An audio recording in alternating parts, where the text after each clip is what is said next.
schoolmates. Ayan, kanina narinig na natin ang mga opening statements sa ating mga team leaders patungkol sa tanong na kung dapat bang ibalik ang mandatory ROTC o tinatawag nating Reserve Officers Training Corps. Okay, kaya naman at this point, bibigyan natin ng chance ang lahat ng miyembro ng bawat grupo para sa kanilang argument. Sisimulan natin yan kay Rafael. Go ahead. Payag ang aming grupo na ibalik ang mandatory ROTC. Unang-una, bakit? Nangangailangan ng Pilipinas ng mas disiplinadong mga mamamayan para protektahan ang ating bansa. At ang ROTC ay hindi lamang tinetrain ang mga kabataan na maging military man. Hindi pagkatapos ng ROTC, you can be in the military, but it is a career, you have a choice. Pero pagkatapos nun, it imposed discipline. Hindi naman pagkatapos mo sundalo ka na agad eh. Ang ibig sabihin lang nun, you train for ROTC, you will be a ready reserve, you will be part of the ready reserve force of AFP. But reservist does not mean active duty. Because active duty, ayun yung mga dinidestino sa ibang lugar. Reserve means last resort. In case on the occurrence of war, at wala na ang ating Armed Forces of the Philippines, merong kakayahan ng ating bansa na tawagin tayong lahat para protektahan ang ating inang bayan. Okay, last resort lang naman palang mga reservist ka. Okay, anong tugon mo dyan, Joey?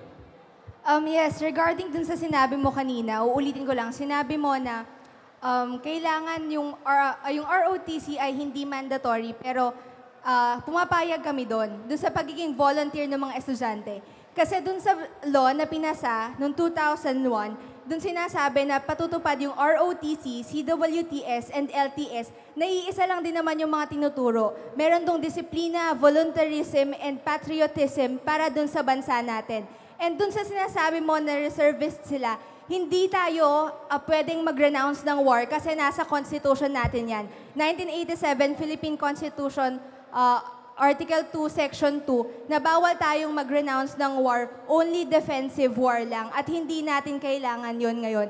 So para doon, feeling yung side namin, mas sinusuportahan namin na mas magbigay ng fund doon sa AFP modernization kesa dun sa ROTC, dun sa reservist. If magkakaroon kasi tayo ng maraming reserves nga, na wala naman tayong technology para labanan yung ibang bansa, if magkakaroon ng war, then wala ding mapapala yung mga reservists namin. Thank you. Okay, salamat. Joey, ano masasabi ni Joshua tungkol dito? Well, katulad nga ng sinabi ko kanina, ang ROTC ay isang holistic human formation para sa ating mga estudyante. It promotes solidarity, volunteerism, patriotism, etc. etc. Para sa akin, mas importante pa rin talaga ang human formation ng isang tao, ng isang estudyante. Itong ROTC na to, parang pinoform tayo bilang maging mabuting mamamayan. And that's necessarily for war. Mas iintindihin pa ba natin na magkakaroon ng gera dito sa ating bansa? Para sa akin, mas iintindihin ko ang human formation ko kaysa sa gera. Okay, human formation lang pala ang pinaka-point nila dito, King. Human formation, pwede rin natin yan makita sa CWTS at sa LTS. NSTP law, pinatupad siya para, just what you said, imply sa atin ang nationalism, ang magkaroon tayo ng discipline, and ang kagandahan nito, may choice ang bata, may choice ang mga estudyante kung paano nila gagawin at kung ano ang ways para i-absorb nila yon. And speaking of nationalism, ang nationalism na in-impose ng ROTC is for defense of the country, right? Kasi you're preparing us, the men and the women, you're preparing us if something's or if a country attacks the Philippines. Now, in the Constitution, 1987 Constitution, there are 3 types of nationalism. This is the Barangay Tagalog nationalism, the Tinikling nationalism, and the defense for the country nationalism. And I think these three nationalism can be seen in the NSTP law. Makita to sa mga CWATs, sa LTS, at hindi lamang sa ROTC. Sa CWATs, tinuturuan ka din naman makibahagi sa community. Tumutulong ka sa community. In terms of war, tinuturuan kami ng first aid, which na kailangan natin in terms of war. Thank you. Okay, salamat King. Anong masasabi naman ni Lance tungkol dito sa C1s and CWTS na dito naman pala natin pwedeng makuha din besides sa ROTC yung training na ito? Ay kagaya nga ng sinabi mo, di ba? CWATS at LTS ay meron silang pinaprovide na service na meron din sa ROTC. Yun ang hindi namin maintindihan. Meron na nga ano sa ROTC, bakit kailangan pa ng CWATS at LTS? Kayang gawin lahat yun ng ROTC. Sa LTS, magtuturo. O, sa CWTS, first aid, may medic unit kami.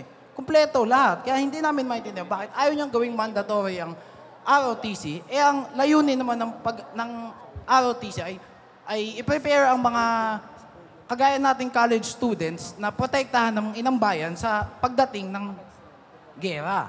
At hindi lang yon. Meron din sa ROTC, ang ginagawa rin namin ay sa environment. Naglilinis kami, Manila Bay. O, sa mga hospisyo, minsan nagpupunta rin kami, tumutulong. Kaya ang pinupunto ko dito ay sa ROTC, kumpleto na. So, bakit ayaw nyo pang gawing mandatory? Kasi, hindi naman nun na-o-object ang inyong freedom of choice. Kasi, ang pagprotekta sa bayan ay ang first and foremost obligation ng bawat citizen ng isang state. Di ba? Tama ba? Okay, Gian. Sa ano naman, first of all nga, is by choice. Sino ba ang nakaka-assess sa katawan ng sariling tao? Di ba?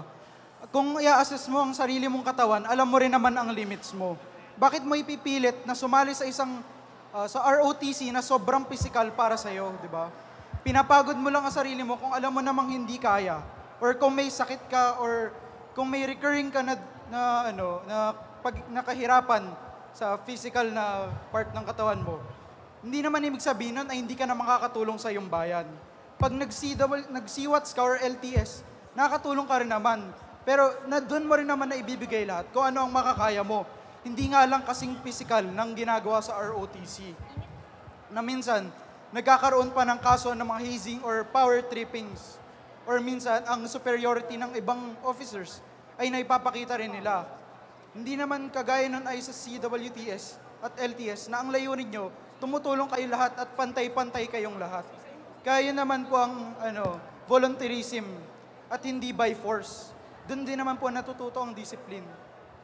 Thank you, Gian. Okay, dyan na nagtatapos ang first round ng ating rebuttal part. Pero at this point, alamin naman natin ang pulso ng ating live audience at netizens. Kasama natin si JB. JB. Thank you, Jules. Break time muna tayo sa debate dahil ngayon ay kakausapin na natin ang ating mga classmates dito sa Adamson University. Ito kasama ko ngayon si, ano pangalan mo kuya? Roberick. Roberick? Roberick. Anong course ni Roberick? AB Political Science. Political Science!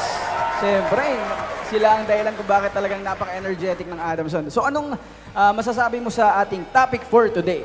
Ako po ay anti po sa pagbabalik po ng mandatory ROTC. Bakit po ba? Paano po natin may ensure yung protection nating mga kadete? Babalikan natin yung nangyari kay Mark Chua. Bakit siya pinatay? Dahil binulgar niya lahat ng pagkakamali ng mga senior officers niya sa ROTC. Paano natin ma-ensure na yung mga kadete, they are free na i-expose kung ano man yung mga mali ng mga officers. Tsaka isa pa po, baka po mai-endorse, baka instead na i-promote yung nationalism, discipline, baka mag-insist nanto sa pambubuli at ang hazing. Kasi mamaya itong mga officers, bubulihin lang nila yung mga cadets. Mamaya sasabihin, pabili ka ng soft drinks, tinapay, or ganon. Tsaka isa pa po, baka naman, tsaka mas maganda na lang na yung manatili na lang yung NSTP, yung CWATS, LTS, and ROTC. Kasi isa naman yung promotion yan eh.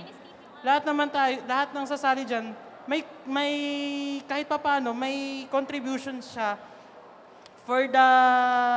para sa marasakit sa ating bayan. Thank you, classmate. Okay, dito naman, kasama ko si Mr. Dizon. Classmate, Polsay?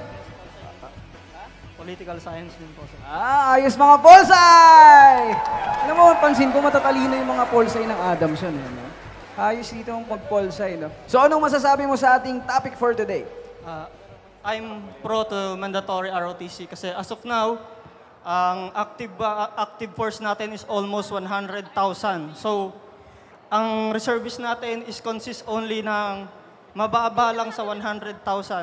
Ang AFP ay may future plan na dapat ang reserve officers ay mas mataas kumpara sa active force ng AFP. Yun lamang po. Mabuhay mga Polsay! Okay, punta naman tayo sa ating social media account. Ito, sabi ni Kram et Nomarak. Big yes! Malaki na itulong sa akin lalo na pagdating sa disiplina. Ito naman, sabi ni Nojaline Hin Domnito. Yes! Kami noon naranasan namin ang ROTC. Kailangan pero dapat free lahat. Okay, ito naman. Sabi ni Fausto Vento, dapat lang love of country at pansarili din yan. Kumbaga, laging handa. Patuloy lang po kayo magpadala ng inyong mga komento at katanungan sa ating social media account dahil magbabalik pa ang #1 debate show ng bayan. Ito ang Schoolmates!